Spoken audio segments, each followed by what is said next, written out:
Hi, welcome to the Jeff Sherman Show. Today I have a very good friend of mine, AJ Roberts, with me today. Welcome back to California, man. Good to be here, man. Yeah, just moved back here from Vegas. Yeah. And so what's new with you?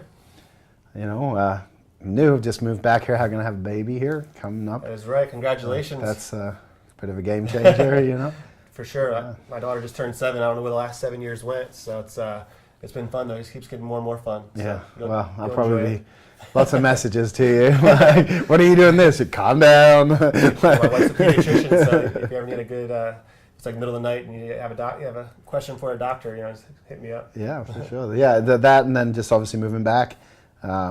Made the mistake of moving to Vegas. And, when you live by the ocean, going to the desert, and you're a water baby, it's not the greatest idea. But, sometimes you got to experience things to know, what you want in the future. So it was kind of an experiment. It was a fun year in Vegas, but Vegas is definitely a place I'd rather visit than live. Same so here. back here. It's enticing though because, taxes, cost of living, houses. Exactly. Our friend like Justin Blum, at the size house he can get for the kind of money like out here would be like double or triple the price. So it's very enticing, but I love the ocean too much. Yeah, so. yeah. I mean, we were in an 11,000 square foot mansion, so that was fun. And then of course you said the tax break. So that was kind of the reason we looked at it. A little bit of family stuff too.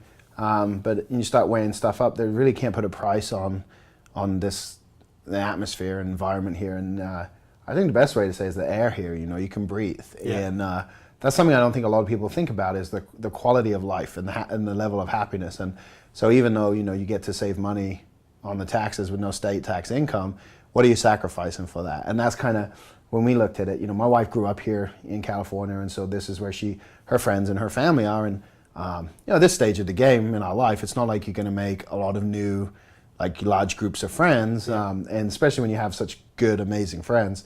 So that was the saying too. It's just kind of, why do we move away from all of that?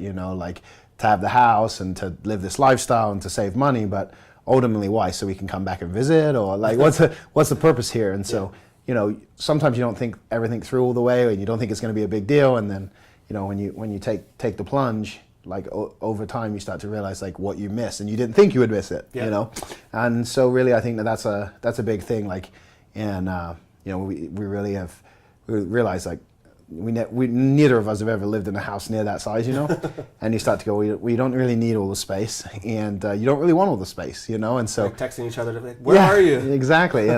And so even though it's fun and it was one of those bucket list items I could tick off, it's kind of like when you get the car or you get the watch that you want, and then it's kind of like, oh, this is it, And so I'm not really a materialistic kind of person, but that is something, I grew up watching MTV Cribs, and that was kind of the like one thing I was like, oh, I'm gonna have a massive house one day, and so when you have a massive house, then you got to fill it. Well, if you're not really into stuff, filling it becomes a chore in itself, And so now you got all these new stresses, and as I say, bigger house, bigger problems, and there was issues every week. So it's all just part of the thing. I think people go through that in business and in life, and you try different things, and sometimes people they want to open multiple locations or something like that, and they do it, and then they realize that I was happier when I just had my one little studio, or when I was I know a lot of people who build big businesses and then end up going back to just being the personal trainer themselves. They miss coaching people and interacting with the clients, and so I think everyone's on their own little path, and they figure it out along the way. But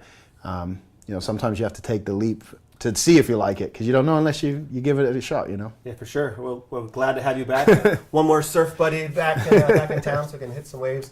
We were actually going to go this morning, but we just got like our first rain since like March, and the water's pretty nasty still. So we decided not to brave the water and surf another day. But I'm not good enough. You might be okay, but we were drinking too much ocean water.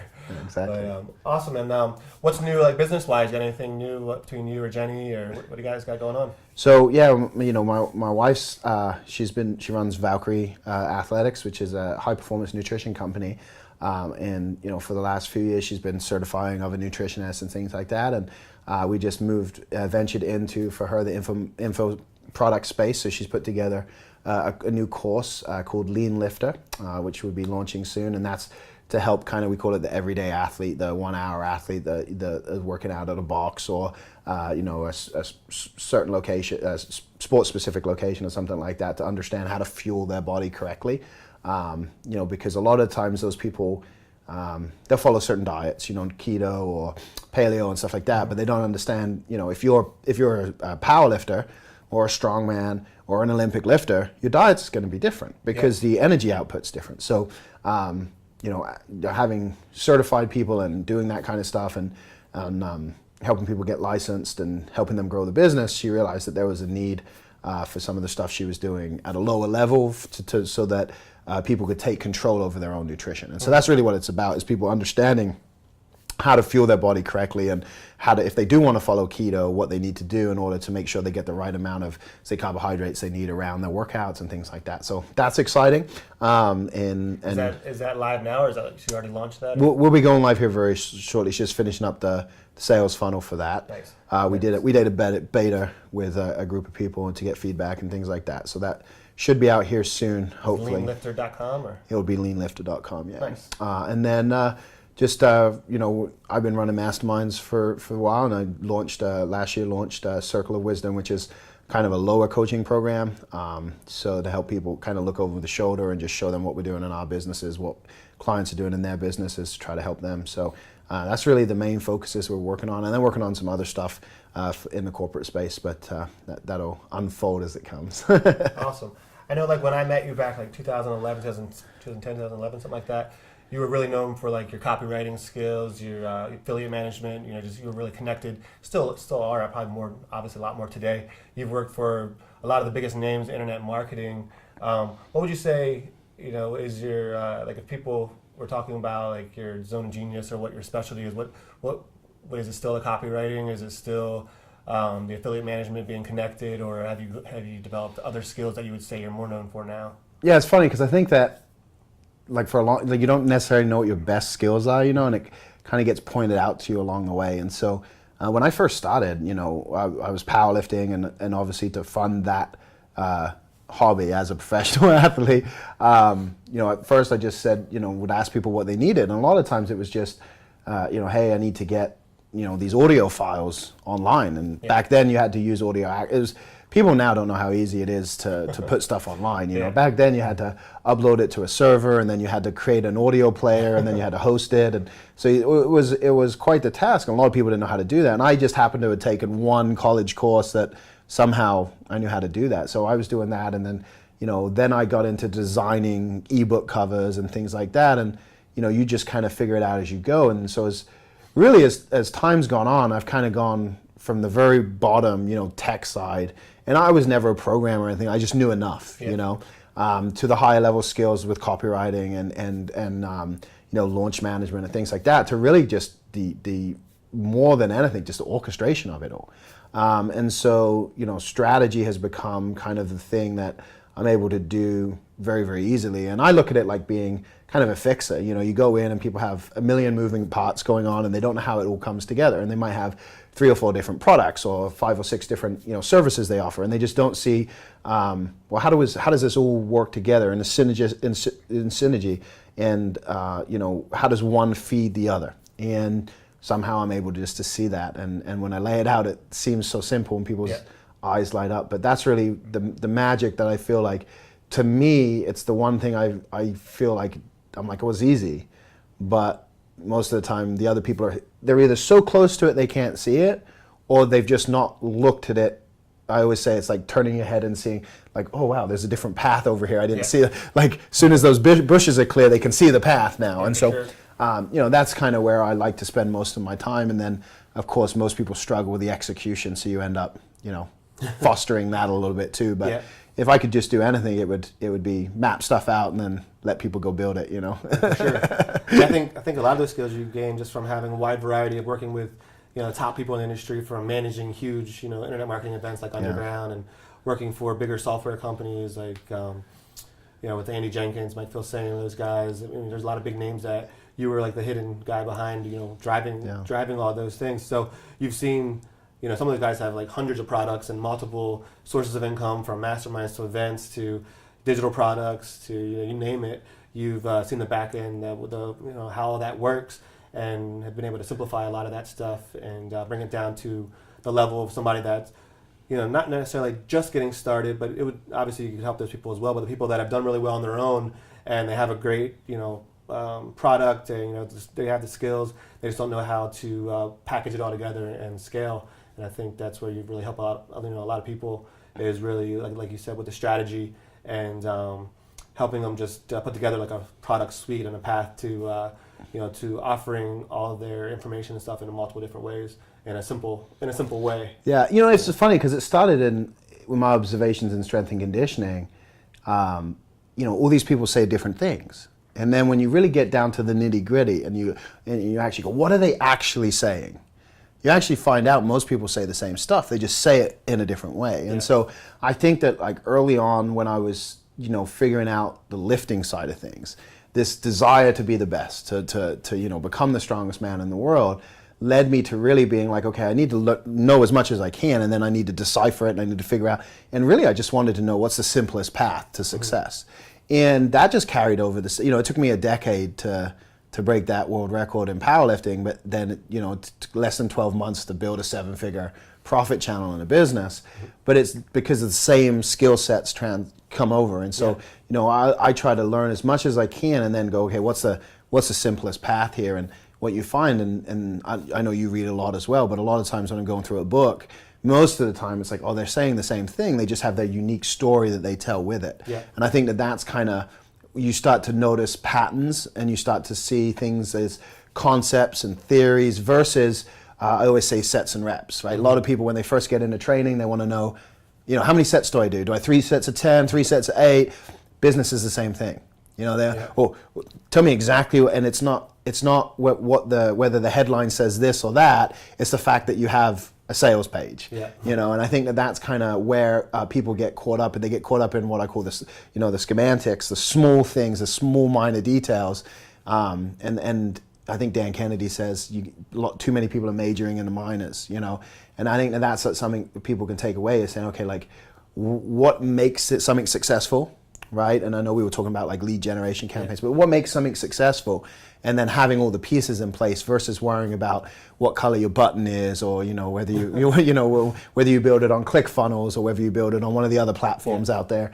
And I think that's something that early on I realized when I was listening to all these coaches and I was trying to figure out what's the best. All of a sudden it clicked that, oh, there's not the best way. They're saying the same thing, and then the reason they're saying it the way they're saying it is based on what they've done.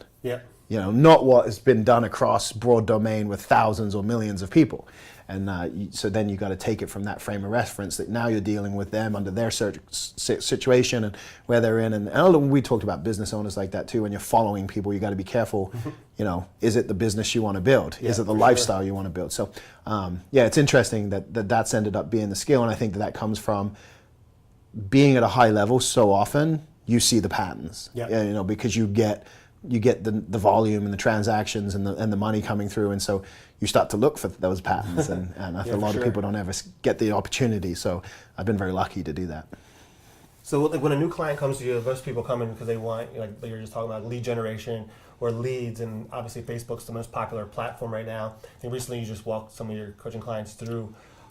Give us some, let's solve everybody's biggest problem first, which is the lead generation. Then we'll tell them how to pour gasoline on that fire after that. But just to satisfy them, just run us through like the principles of lead generation. What are the must-haves in their Facebook campaigns or Facebook ads? Yeah, I mean, I think that a lot of people listening have probably run a campaign or are running campaigns. And the number one thing that the mindset, I think, is where most people fail. So they want to spend $1 and make $1 immediately. And the goal is always to make a ROI. You never want to lose money. That's never the goal. But in our industry, we're in a recurring revenue business. And I think what most people don't understand is that one client is worth a lot more money to them than someone selling an ebook. For sure. I can't remember who it was, but it was at one of the masterminds me and you were at. There was a guest speaker talking about his business. He says average customer value is $168. I mean, that was that specific. And I said, well, for most people who run a studio or a gym or a boot camp or something like that, that's the first month's payment. So knowing that we're in a recurring business, unfortunately, we don't get the cash up front, right? But the number one thing to understand is that, if you if you can break even on the first month, you know, and whatever that is, the second month and beyond is all profit. Yeah. And so the question then becomes, well, how many months can you give up? And the best companies in the world, the biggest companies in the world, Proactive, AT&T, these companies, the reason they have long contracts or things like that is because they are willing to pay a lot more for customer acquisition. So that's the biggest thing. And most people don't know the value of a client. And we were talking about my wife earlier. You know, we got someone coming up on their 3-year anniversary. I've got clients who just had people do 4-year anniversaries. You know, we're talking about, you know, $5,000, $6,000, $10,000 for sure value. How much of that are you willing to invest to and literally buy your clients? Yeah. If you know you have a gift, if you know you have a power to transform someone's life, and you know, most people think of them giving you money, but ultimately, how much are you willing to give them in order to then get a big ROI on it? And it kind of, you know, you think about it in terms of investing. And right now, you know, cryptocurrency is really, really hot, and people are taking out mortgages and all sorts to dump into cryptocurrency to make this quick money. Well, guess what? There's no better way than investing in your own business. Yep. If you can invest, let's say you want 100 members, and you know, each member is worth $250 to you, right? And you're willing to spend that $250 to acquire the clients. You need $25,000 in ad spend to get 100 members. Yeah. Well, how fast can you spend that $25,000, right? Exactly. That's the question. Because month 2 is 100% profit. Yeah. So now the question is, and I think this is where people screw up, and what I wanted to start with is that when it comes to running their campaigns, they don't have the money, or they're not budgeting, or they're not thinking about that to invest. They're going, okay, I'm going to put like $1,000 into it. Yeah, and they expect to make back the $1,500. It's like that was like one of the first things I learned from Ryan Dice from being in his mastermind in the War Room. Is he was like, the bottom line when it comes to any business is the guy or the company who can afford to pay the most to acquire a customer wins every time, because they can just outprice, you know, they can just outlast the competition. If you see other people in your area advertising on Facebook, just 10 extra ad budget till they go away, and then bring it back down to where you want it, because the price for them will just keep going up, because Facebook's going to give you the premium, you know, listing, because you're willing to pay more, and then eventually they go broke and they go away, and then you just come back down to normal again, and you keep going at, you know, business as usual. You know, a lot of these companies like you were talking about, they'll go 90 days, even 6 months, you know, blind or zero, because they know that they're going to make it up on the back end. Because once you make it through that period, and then money starts coming in, that it doesn't matter that, you know, the people coming through are starting a new 6-month period, because you already have new money coming in all the time, so you don't even notice it at that point. It's only the initial time that you go to make that big investment that you feel it. You know, if you go 3 months, because like what I tell my clients is like, you're making enough money to pay your bills right now, right? Yes, you're making enough money to take home and, you know, and go on one vacation a year, whatever it is that you do, right? Yeah. So any new money, you know, theoretically, you don't need to take home, right? Right. Okay, so for the next 3 months, anything over what you make right now, dump back into, you know, to growing it, and then do that for 3 months. Yeah, but Jeff, I want those on-it maces. We gotta get some new equipment in here. Like 3 months. 3 months goes quick. Yeah. Well, what's interesting is life insurance. They're 24 to 36 months in the hole, because they know the value, right? So that would be the first thing, is to understand how much is a client actually going to be worth to you, right? And my friend actually has a life insurance company, and he sells it. The insurance company on the back end actually pay them for the first 2 years, the premium. So you're absolutely right, because the agent goes out and does the marketing and sells them, and the insurance company actually pays the broker the first 2 years of premium. Yeah. So, but that's because they understand the value, right? And so a lot of people, they're not good at understanding that, because, you know, you might have a client that's been with you 4 years, but you also run 21-day, you know, $21 challenges, and you only have a 50% conversion. Well, you've got to take that into account, right? Because you've got to know. So you've got to kind of have the average. And if you don't know the average, I always say just say, okay, like if like nothing over 12 months counts. So even if you have a client that's been with you 4 years, you're only going to calculate what they would be worth 12. So you add up all the clients you have right now, you add up all the clients you've had in the last 12 months, you average it out, and there's your number. And so now you have a realistic number to shoot for, you know, and to manage. That's a conservative number, because right? you're not taking into account the people that stay 3 years or referrals or anybody that you acquire for free. Yeah, and I even tell some people like a lot of people that I work with, they do 6, 8, 12-week packages up front and then roll into reoccurring. So they'll collect cash up front for that term and then convert. And usually they convert, between 50 and 75%, but because the cash collected up front, we don't worry about the back end. They just go off of that number so that they never get in trouble. But once you know that, now you can play a game, and that's one of the things that people don't look at is that they want a home run. They want 100 clients with one ad campaign. But what if it just brings you one client a week? Well, that's an extra $100,000 in revenue a year. Yeah. So if you look at it like that and you be patient and you play it out and you can willing to tweak, and that's the thing. Once you've got something up and running, now we can tweak it. And what most people make the mistake of, the second thing is they run an ad to a sales page or to an application and they go for the sale right away. And then they forget about all the other leads that they could get from retargeting the people who've clicked the ads, from people who actually opt in, from people who fill out the application or sign up and who never show up. Yeah. And so that's the next phase, is that back end. And the money, you 40 to 60% additional conversions on the back end, but they don't come immediately. Yep. And that's what people forget. And I was saying to you, one of my clients, she's been at this for over a year now, and she had people signing up who had been following her. She sends a daily email. 8 months have been following her. And then they bought. And then they bought. Exactly. So you never know how long it's going to take to convert someone. Yep. And I think that that's something that most people they don't think about that. They don't think about that, especially if they hire an agency or they hire someone else to do the ads, and let's say they get 100 opt-ins and they run it to a lead magnet of some sort, a free report or something like that, so they can then email to them. Well, they get 100 opt-ins, but they, and they pay maybe, $5-6 a person, maybe $10 even, and then they only get like 10 applications, and then out of that they make one sale, right? Mm-hmm. They'll see that as a failure versus having 100 new people. Of course, in the next year or two, they'll probably have, out of those 100, might sell 20. And they've raised their hand saying, I'm interested, I have a problem. If they've given you information, you got 10 applications, okay, maybe only one person bought and you spoke to maybe 5 of those and another 5 you didn't speak to. Well, those 5 are still hot leads. They're still people you should follow up with. You should have a process that's different for those 10 than it is for the 90 that didn't take that next step. Yeah. And how do we get those 90 to take that next step? And if you think about it, it's kind of like, you'll always get those who are in the most pain, or the people that buy everything. Those people are going to right off the top come in. They're going to give you their money because that they're action takers. But the other 90% of people are not like that. Yeah. So we've got a percentage of those that will never buy. But the majority are just on the fence and they're just not quite ready. They're not quite there yet. And for them, there's something they want to know, like, and trust you. You hear this all the time. But there's just, the only reason people don't buy is because they don't believe you actually can help them. Right. Or some people, they'll opt in because they want the recipe guide, but they don't necessarily want to lose weight right now. Yeah.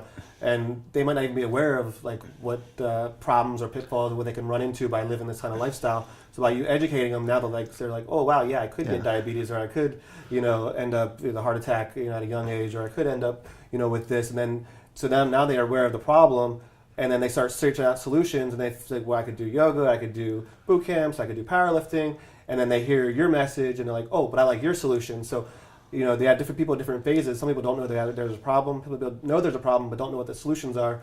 Some people know of multiple solutions. They just don't know why your solution is the best. So you gotta, with your content, speak to each person at each level. And then the urgency, right? Urgent and important, is because like for some people it's urgent, but it's not important. Yep. And we know that because the research has shown, people have a heart attack, they're told to do exercise, and majority of them don't.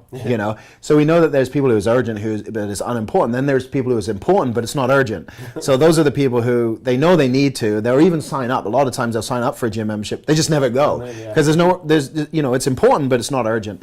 And then there's the urgent and the important, and that's where those that are not urgent, not important, they're not opting in, right? So we don't worry about those, but we got to move them to that where it's urgent and important. And I think that that's what most people don't understand, is that in our process of once we get their attention, right, whether it be them just clicking the ad and us retargeting them to actually getting the opt-in, we have to convert their mindset to the point where they understand, if I don't do this, my life is going backwards. Yeah. It's not going to stay the same. I can't put it off till Monday. I can't say that I'm going to start next week. Like, if I don't do this right now, I'm going to continue going backwards, and this is what's going to happen if I go backwards. And so, you know, a lot of people will see it as aggressive sales or, you know, as pushy. But the reality is that you're in the business to make as big an impact you can. Most people just aren't aware of the problem to a big enough degree. And, you know, it's kind of like when you don't know anything about an engine of a car, you know, and there's a knocking, and car drives fine, and it, you know, just makes some noise. But you didn't know your oil was out, and that engine's about to explode. Well, if your friend gets in the car and says, hey man, what's that noise? Oh, it's been doing it for months. Dude, I think you're out of oil. You probably want to get an oil change. Really? Yeah, dude, your car's probably going to blow up. Well, oh shit, then I'd have to buy a whole new car, and that's a big investment. Yeah. You know, that's what it is. People just don't know their situation. And so, you know, they could, you know, 5 years, they could have a heart attack, or they could start now and change. But if they don't know that, they don't have the awareness, because, you know, as much as we'd like to think everyone researches and, you know, invests their time, you know, studying the you know, the latest, people don't care. Like, the gym's the last thing on their mind, you know. So our job is to expose them to that, and to get them to realize that, like, we are the next step, and that's where that follow-up comes in. Yeah. You know, and people always talking about earlier, you know, like, when we have clients, we get them those 100 leads, and then they only get so many in. They're like, oh, they were bad leads.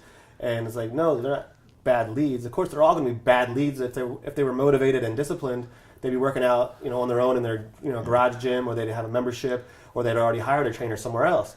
The reason they opted in is because they're not motivated. They're looking to you for the motivation, for the discipline, for the education. And if you're just calling them once, and if they don't follow up with you, you're like, I forget. You're already showing that you don't care. If someone gives you their phone number, they're not a bad lead. No. You know, if you just get an email, you know, if you're depending on, you know, the level of commitment you're asking for, and, you know, there's micro commitments. So the lowest commitment someone's going to give you is their email address, right? Is what we've found. And so if someone gives you their email address, I guess you could do a lower commitment, like just by getting them to Facebook. You can Facebook ad now, but yeah, you know, you get that. But if someone actually fills out a form, you know, of any kind, and gives you their phone number, then now it's not on them, you know. And there's a lot to frame control. You don't want to be chasing someone, but you want to present them with the right opportunities. And sometimes, you know, people are busy. People do get distracted, and they have every intention of showing up to their, you know, scheduled free session or whatever it is you're getting them in for, and they just don't, because right now it's not a priority to them. They've not made it a priority, and so something comes up and they reschedule because they don't know you. They've not invested in you, so you're on their scale of who I'm going to let down. They don't take into account that you're human and that your emotions are, you know, you're going to get upset. They go, well, you know, I just reschedule with them. And it is because to them it's not the most important thing right now.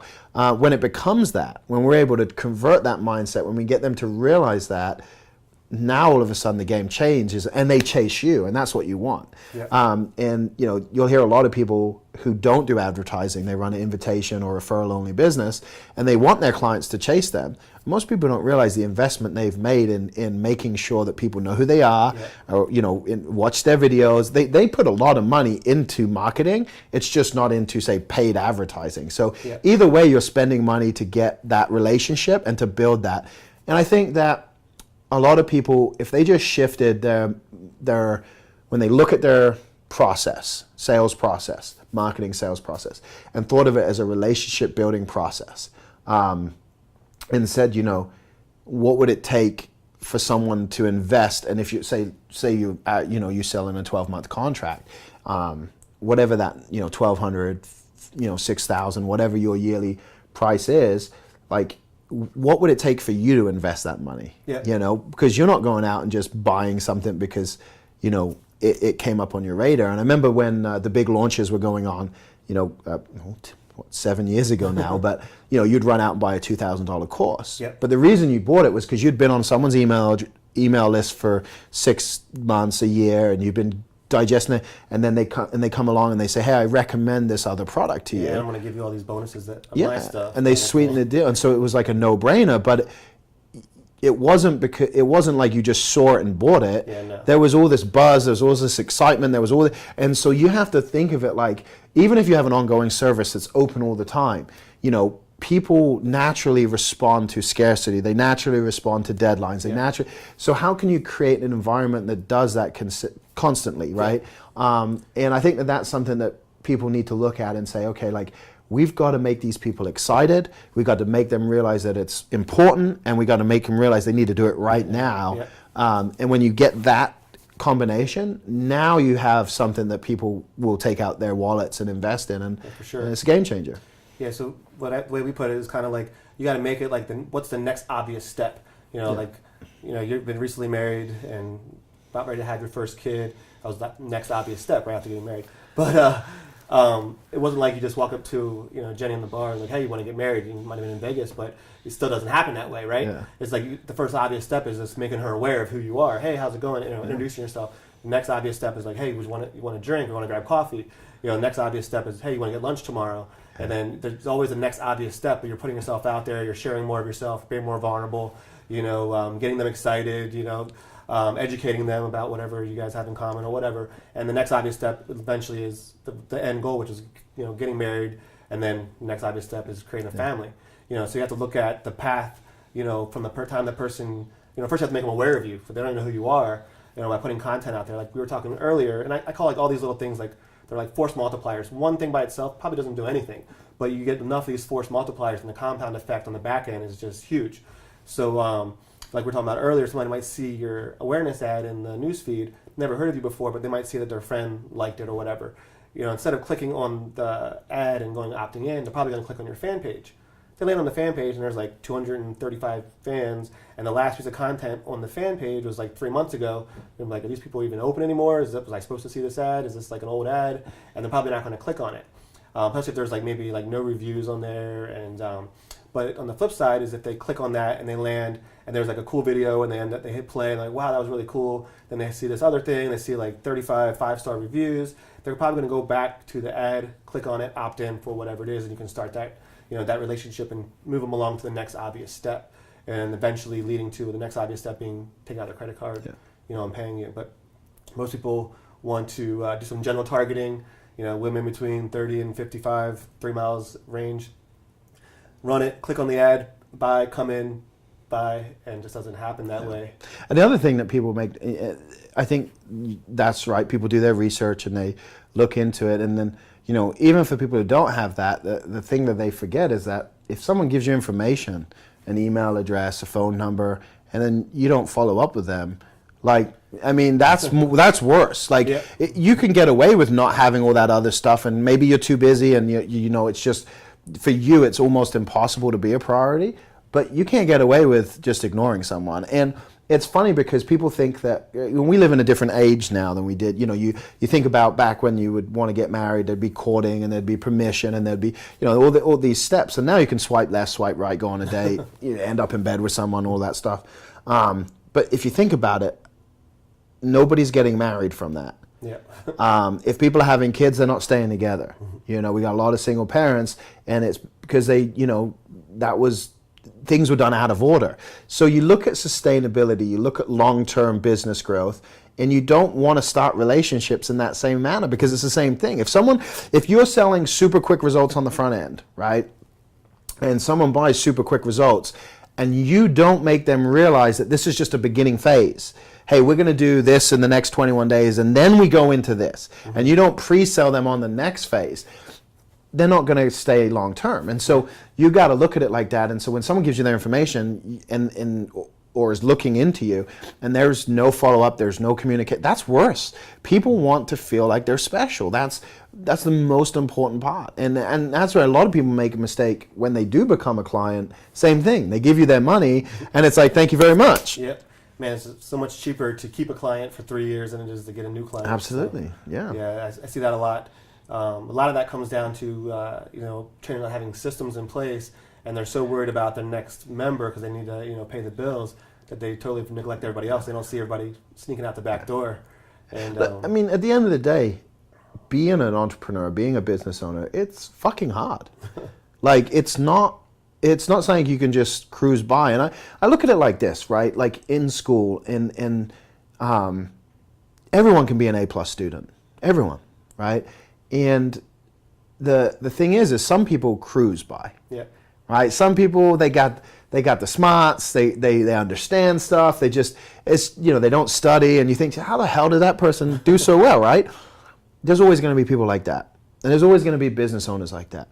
But then you've also got the A+ students who literally hire tutors, bust their ass 24/7. It's what they think about is eat, sleep, like that's what they do, and they make it work. Yeah. And then you got people who are below that who, maybe B students, and they do enough to get a good grade, but they don't want to sacrifice too much. And then you got your C students who, some of them just don't try and they get a C, and some of them bust their ass and get a C, but they don't do the right things. And then you got those that fail, and that's the same in business. And so you've got to figure out where you want to play. You got to figure out who you want to be. And when you look at it, you've got to say, okay, if I'm going to do all of this, how's it going to look? And what's most important right now? And what's my next step? And that's kind of like when you look at, if you're going to run ads, right, you're going to do lead generation, and you get that client, the next step is to keep that client, right? So you've got to say, okay, what's it going to take to convert them? And when I convert them, what's it going to take to get them the result?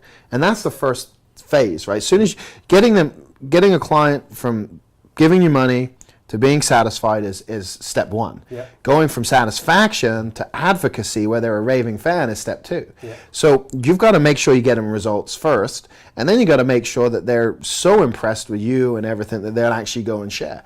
But not enough people think about that process. There not enough people sit down and say, okay, what is the journey that I want to take my client on? If you do it right, you never have to worry about your advertising, because you'll have a new story to tell every month. You'll have a new success story. You'll have a new before and after. You'll have a new video series that you can create for case studies of people telling you how their lives have changed. And your marketing takes over itself. And so you don't have to worry about, this or that. It's just a system you create, and you just keep plugging in the new person with the new story, and it evolves from there. And I think that it takes on a life of its own. But you have to do like anything, the bulk of the work's up front.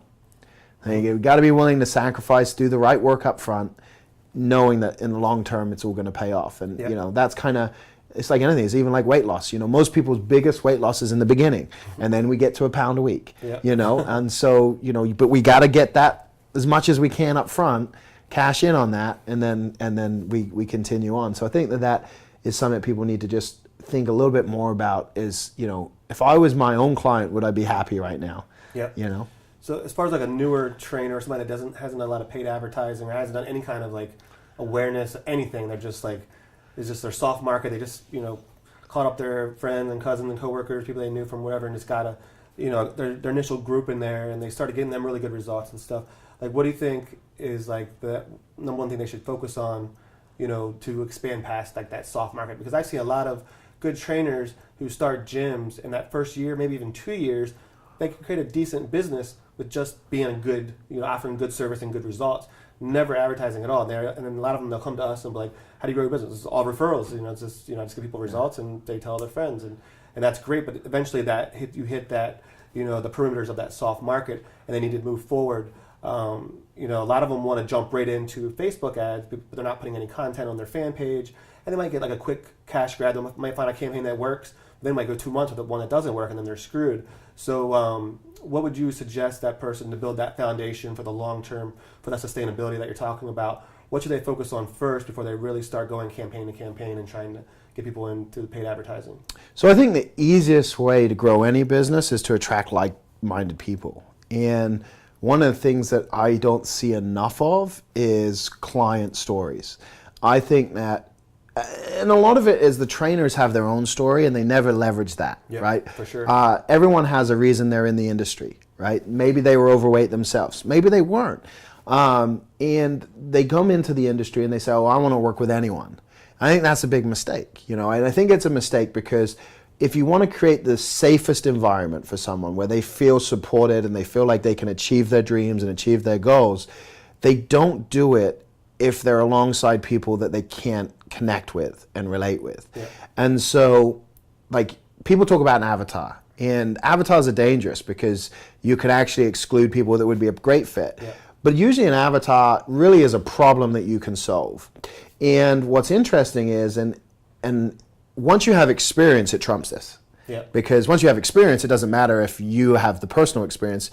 You know, a coach doesn't necessarily have played in the Super Bowl game to be able to coach the Super Bowl game.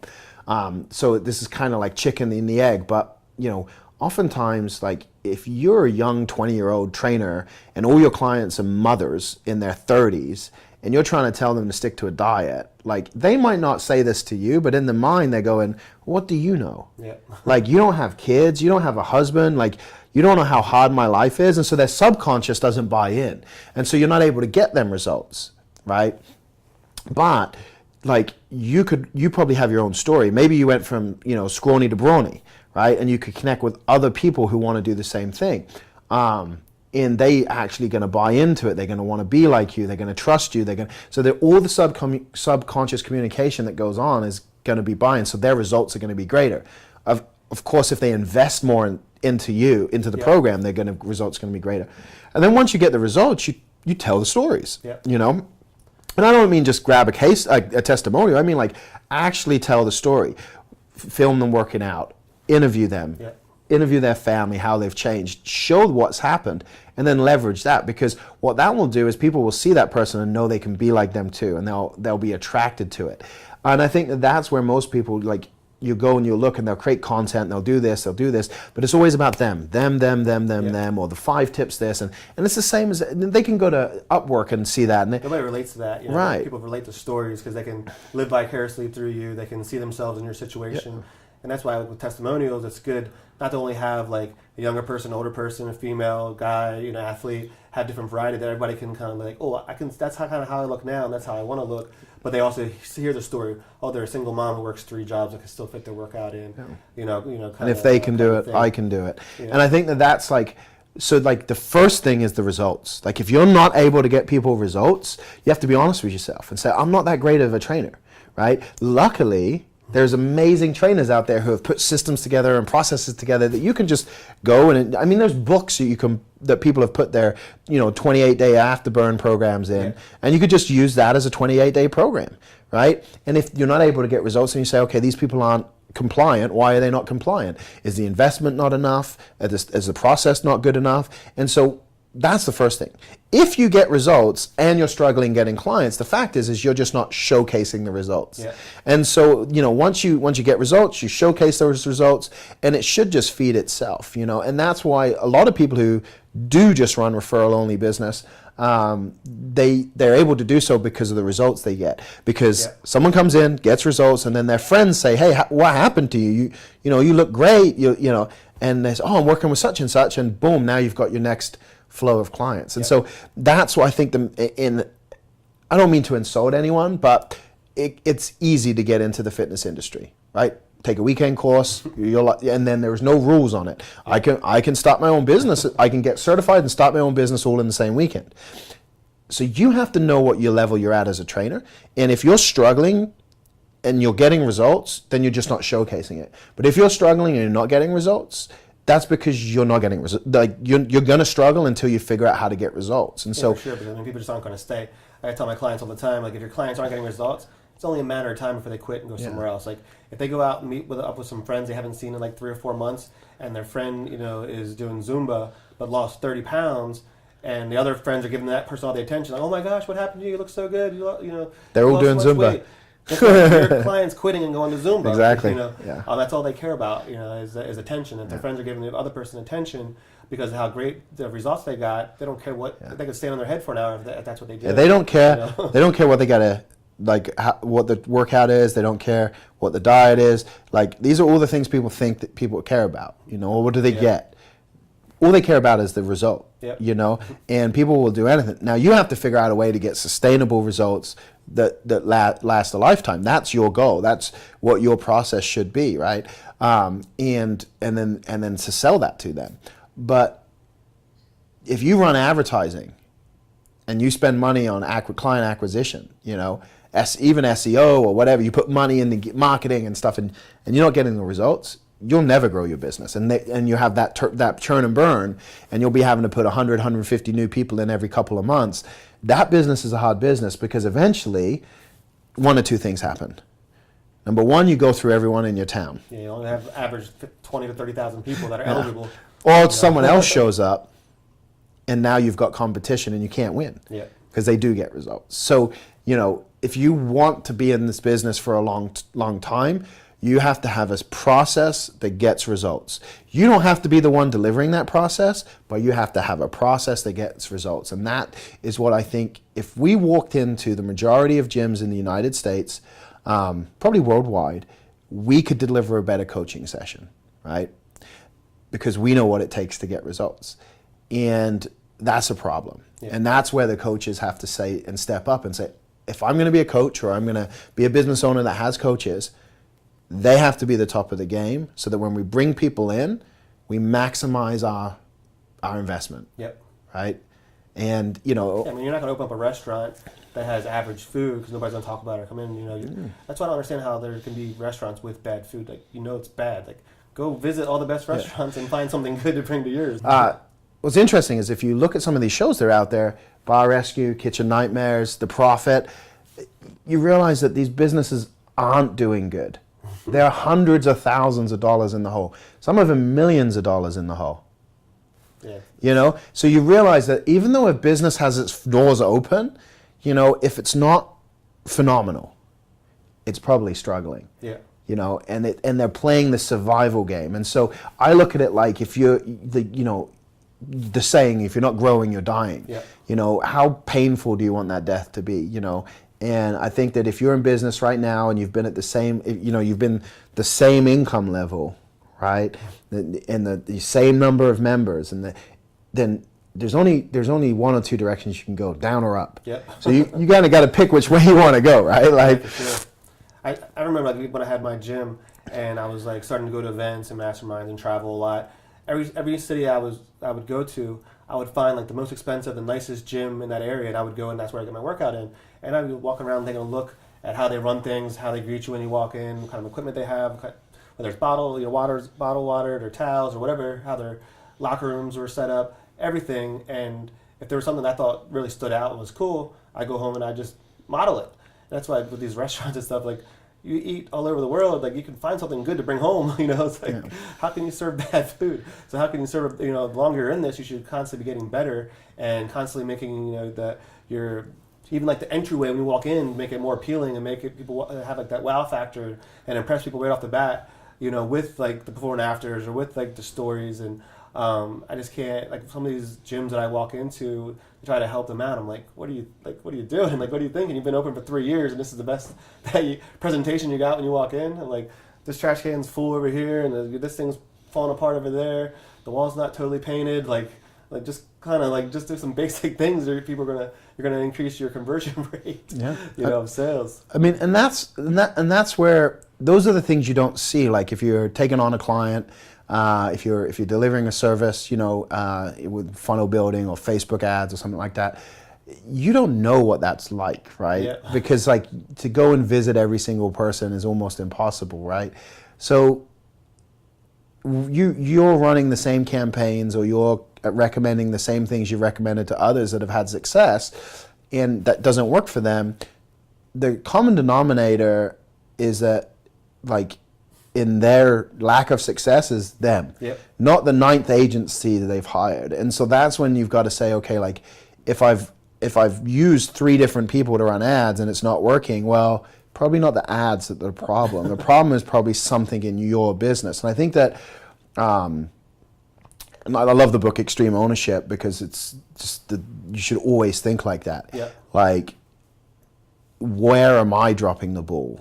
And usually you just spend 5 minutes thinking about it and you can figure it out. Right. And I think that's kind of the one thing that most people aren't doing is they want someone to blame, right? They want to say that, Jeff, your stuff doesn't work for me.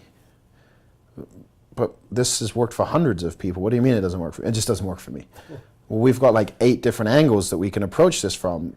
One of them should work. Well, no, it's just not going to work here. Well, why? And it's not going to work it's because of them. Yeah. They just don't realize it. Yeah, I love like when somebody like they'll send me a Facebook message. Hey, what do you think about this Facebook course? Like $97. You think it's worth it? And I'm like, if you learn one new thing, you can't get $97 worth of value out of this person who has a pretty good reputation. Yeah. If you can't get one thing, $97 worth of value out of it, it's probably on you, not on them.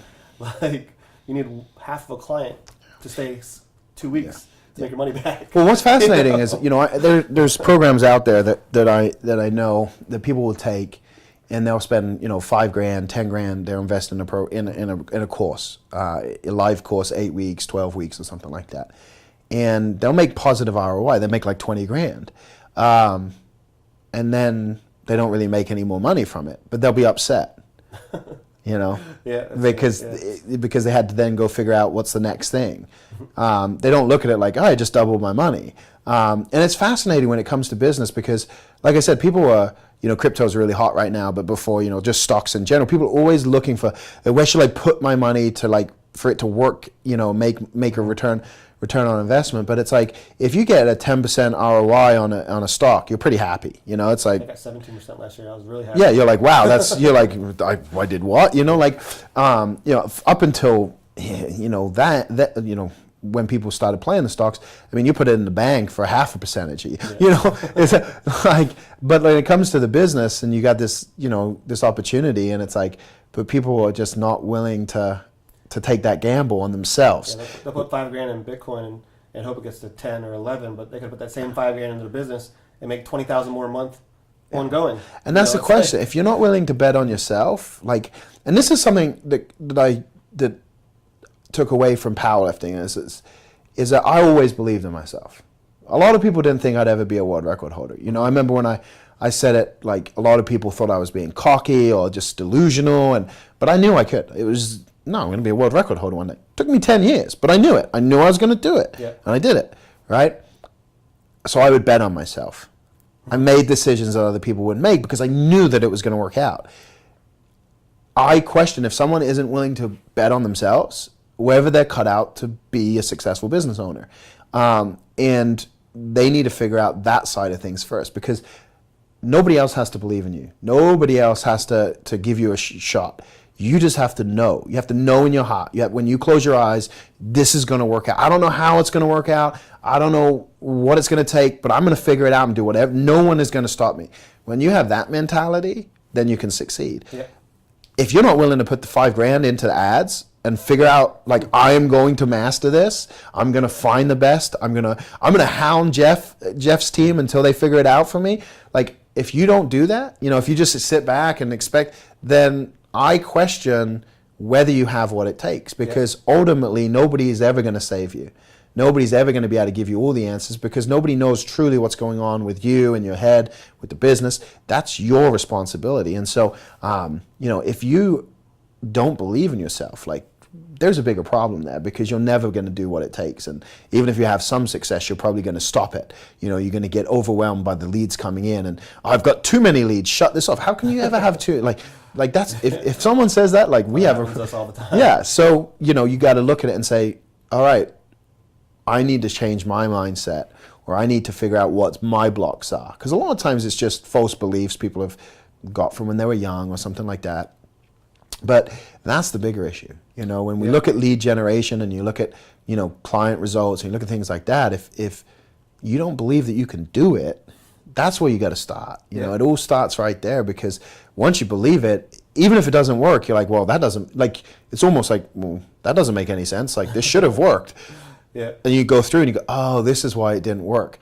I forgot to switch over the application form, and so, I didn't set it up right, and they were clicking apply and it wasn't applying. Oh, I have 100 people who have actually given me their email address. I can do a follow-up thing, and I can even pick up the phone until they answer. I can, I can dump that back in and do targeted ads to them. There's always a way to continue marketing to the list. And like I said, even if people don't give you any information, they just click through, we can retarget them. They at least said, I'm interested enough to click the ad. Yeah. So they don't even have to make a commitment, and we can continue to market to them. We have the 100% opt-in basically just by clicking. So for sure. Yeah, it's funny, like you were talking about, believing in yourself, and one of the first things I'd make almost 9 out of 10 new clients do is raise their prices because they're all undercutting themselves, underselling themselves, and the look on their face when you tell them that is like, there's no way I can sell it. They don't believe that they're worth the value they're giving is worth that. I'm like, well, then just increase your value, give them more, and they're like, well, how? And I'm like, all right, this is what I want you to do. I want you to go hire. There's got to be somebody in your city who you look to as like the number one trainer in your city, probably the most expensive, number one. Go hire that person and train with them for, commit to like at least 2 or 3 months. Yeah. And they'll be like, that's way too much. They don't see the value, and they'll say that person's like the best trainer, but if you don't value it, how are you going to portray that value over to the customer when you're going to sell your services? And once they actually commit and they see the value and they get the results themselves, they go and sell they double their rates, no problem. But at first they're not true believers themselves. It's interesting. I was at the boardroom mastermind a friend of mine runs, and there was a golf coach there, and he was a personal trainer for golf people, and he had some like lower your stroke like 3. So I don't know golf, but basically like make you better, right? And it was big, and I said to him, well, like, what do you charge? And he was like I charge like 10 grand for this 90-day program. He's like, but I'm really struggling selling it. I've only sold like 3, and and I'm like, and so what do they get out of it? And he said, lowers the stroke. And I was like, is that good?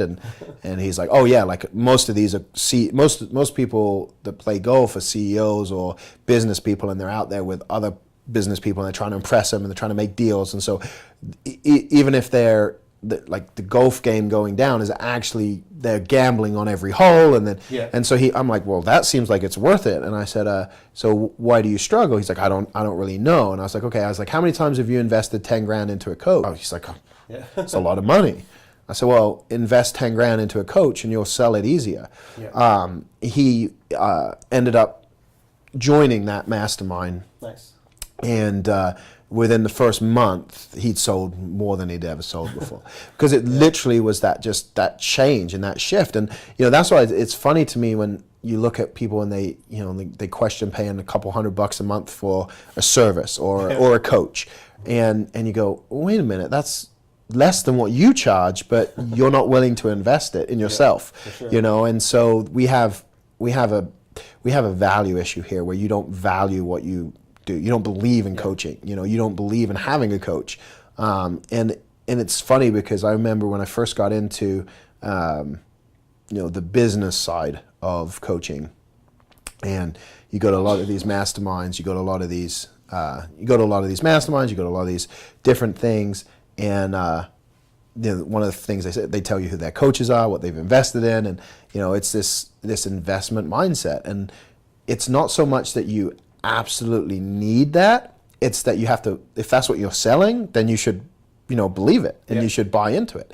And that shift in mindset, that change of perception, in that you spend money to make money, right? That's what opens up the doors, because now when the decision comes, you don't see it in what is the cost, you see it as an investment. And it's so crazy to me, because when we look at a system like the school system, which is one of the most broken systems worldwide, right? School system was created to create workers. It's not created for business owners. It's not created for entrepreneurs. Yet most people would say that getting an education is a worthwhile investment. Most entrepreneurs and business owners I know will send their kids to private schools. They'll want them to go to college, knowing that none of that is set up for them to be successful as an entrepreneur. And they probably didn't do it themselves. And they didn't, Yet we have a belief system that school is worth going into debt. In order, you've got people going hundreds of thousands of dollars into debt for education. Doctors who are the best in the world that are paying off have to wait mountains. a decade before they can make any money. Exactly, right? We believe in that, but when it comes to our own business, we're not willing to put $1,000, $5,000. If you said to make money right away. Hey, spend 50 grand this month, and your business will be making 50 grand a month. Sounds great.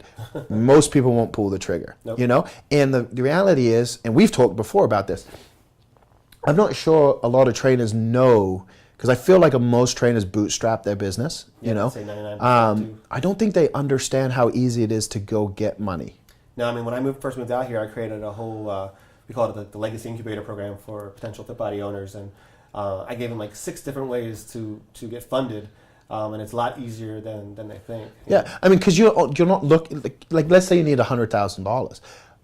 That's not a lot of money when you look at what people are willing to lend you for a business. I mean, it's just friends and family around. You'd be surprised. Most people like won't even, they don't believe what they're doing enough to ask their friends and family to invest in them. I'm like, if you believe like in what you're doing and how it's going to change their life, and you're going to give them a lifetime membership for being part of the founding members or whatever, and you can't ask them to invest, then you don't believe. I don't think you're ready to start it, because you don't like. You should be so excited and believe so much into it that you'd be willing to ask anybody to invest. And you hear that, like you see that when you go to their Facebook page and you don't even know they're a trainer. They're embarrassed to talk about it. This is what they do. They transform lives. They change. They take people and they create a ripple effect that will stay with them for generations. Yet they're too embarrassed to post on their own Facebook page about what they do. There was something wrong there, and when I say wrong, I just mean there's an issue that needs to be addressed. Somewhere along the lines, they've been conditioned to believe something that they shouldn't celebrate, or they shouldn't share their victories, or they shouldn't be pushy salespeople. But it's like, we're not talking about buying a soda drink or an energy. Like, we're not trying to sell some shitty little thing. There's 4 major industries that change people's lives: fitness, which is what we're in; finances, faith, which is religion, and then family stuff, dating, relationship stuff, right? Those are the 4 industries. The people who come to us believe that fitness is the thread that's going to change everything. They believe they're going to make more money. They believe they're going to have a better relationship. They believe they're going to be more connected just by changing their physical transformation. They don't come to us to change their life. They come to us thinking that if they get the results they desire, their life will change. And it's true.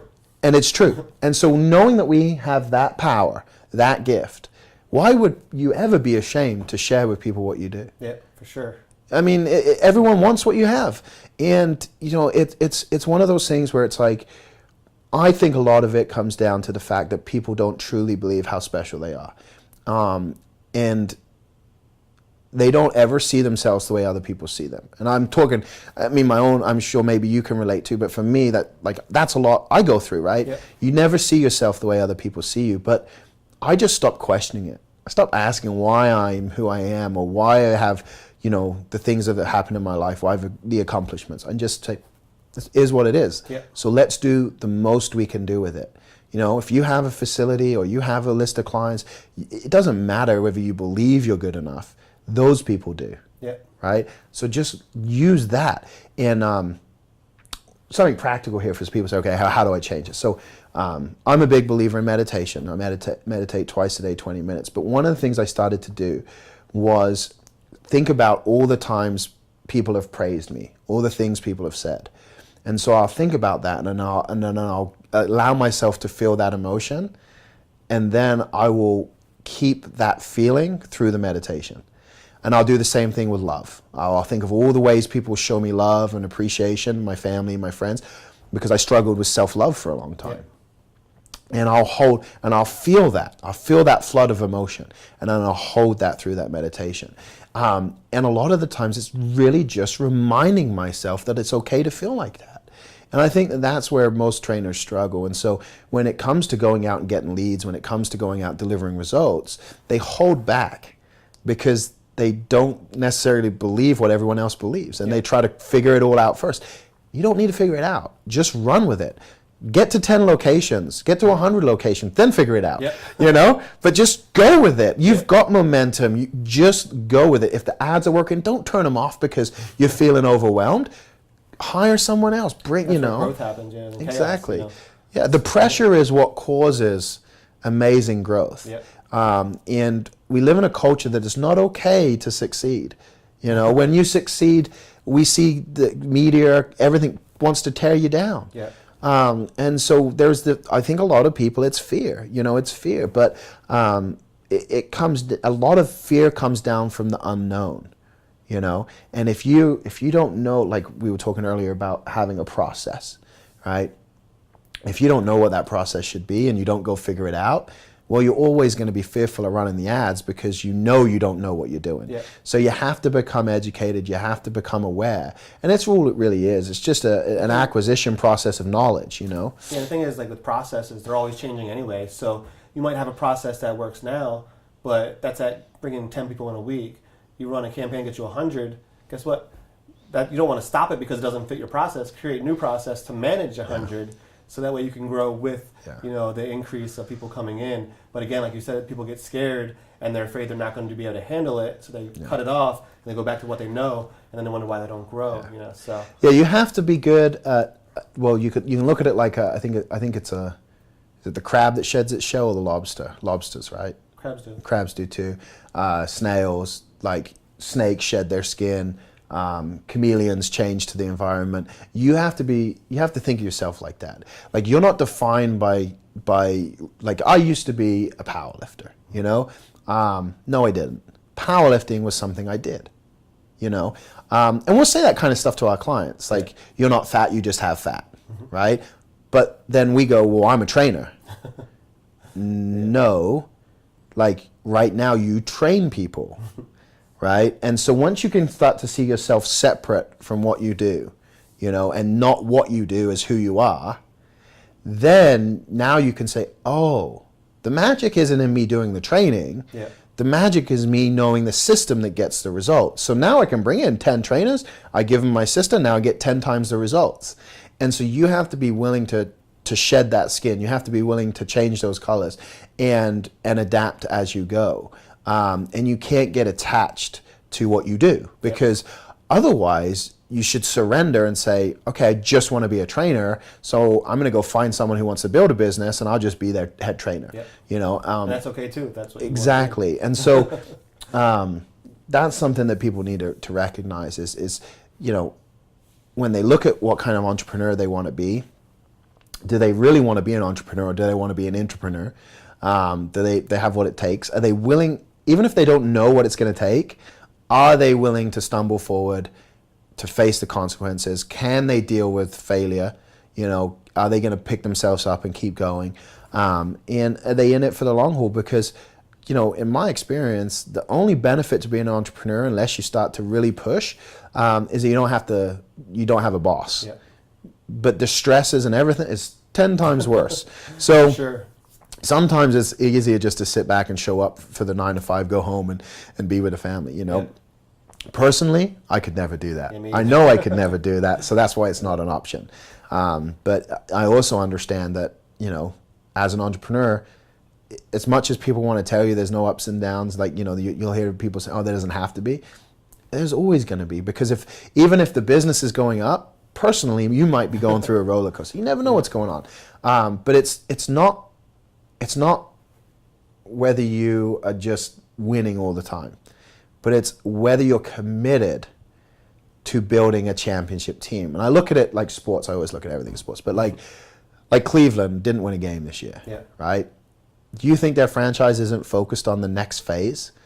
You don't think they figured out, hey, we're probably not going to do good this season, so let's focus on figuring out how we can get, you know, they're going to not go 0-16 next year.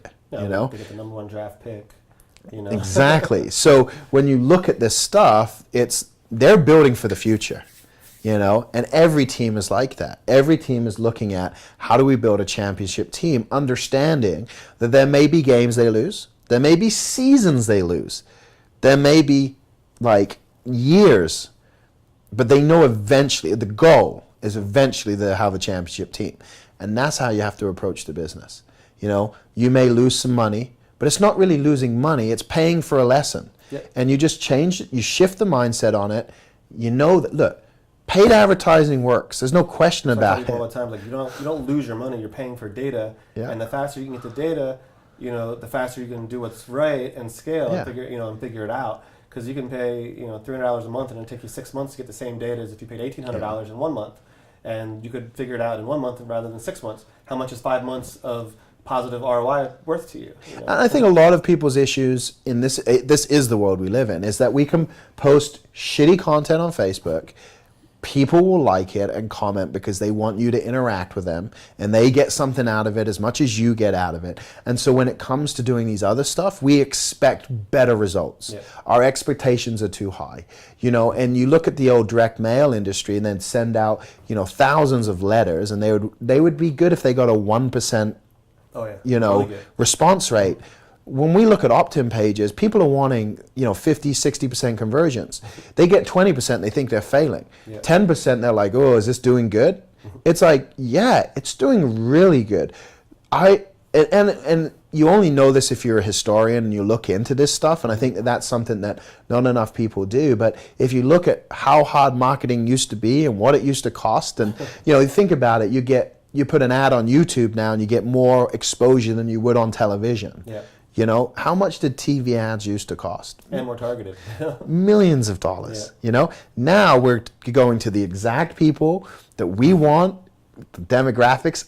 Companies like Facebook, like their algorithms now with their ads is they'll test your ad for 50 clicks and dial in your audience even tighter than original. It's learning, it's AI, it's learning as it goes. Building a business in today's world is so much easier than it was before. The problem is we have more competition now. Yeah, the barrier to entry is so much lower now. So you can't get away with average or mediocre. You have to strive for excellence, right? Not perfection, excellence. There's a difference. And it's no longer about going from good to great. It's really about going great to exceptional. Yeah. But the beautiful thing is the models are out there. You just have to be willing to follow them, understanding that they're models. They're not blueprints that if you do this, this is going to happen. Yeah. It's a model for you it's a starting point, and then you tweak it based on what your data tells you, you know? And you take the emotion out of it. That's a beautiful thing with data. It's emotionless, doesn't care. You know, and that's the thing. If you run an ad and people opt in and you get more than one person, you know people want it. You can't argue that. So even if you don't get the results you want, you've proven a concept. People are interested. This is working. What do we have to do to make it profitable? Yep. That's the real game. How do we turn this, a losing campaign, into a winning campaign? On the back end. Yeah, if we just got, you know, more people to opt in, we would be fine. Or if we just got more people to apply, we would be fine. So what's the process here? Okay, they're opting in and we're sending them straight to an application page. That's not working. What if we put a video in place, right? And the video is me telling my story and then introducing them to my clients and then asking them to apply. Or maybe that doesn't work. Okay, maybe we do an educational video and it's a 20-minute free video of just giving them the best things they can do right now to transform, you know, hey, the ebook's on the way, like, or, you know, thanks for opting in for this opportunity. Before you go ahead and apply, I just want to share some stuff with you can do right now to get started, results in advance. You know, there's so many things you can test. But you can't test what you're not doing. Yep. You know, you can only test when something's live. So, well, awesome, man. Let's we covered a lot of topics, a lot of subjects, for everywhere from, you know, the number one thing, getting results for your clients. You're not getting results, don't even worry about the rest of the stuff. To really building awareness and getting your content out there and finding out what the next obvious step is for them, down to valuing themselves and what they do, their business. So we really covered a lot. If you wanted to give everybody like one key takeaway to leave this, you know, to end this with, what would you let them know? I think the key is to move forward regardless of thoughts, feelings, emotions. Like you are the bottleneck in your business always. Yeah. Right. Always. And so, you know, whatever you know you need to do next, just commit to doing it. And in the next 30 days, if you don't do that, get someone else to do it. Yeah. Because then the bottleneck's gone. Because I've experienced that you are always the bottleneck. You are always the bottleneck. So I 100% agree with that. That's awesome. Well, thanks for being on the show, man. My pleasure, man. Good to have you back. See you guys later.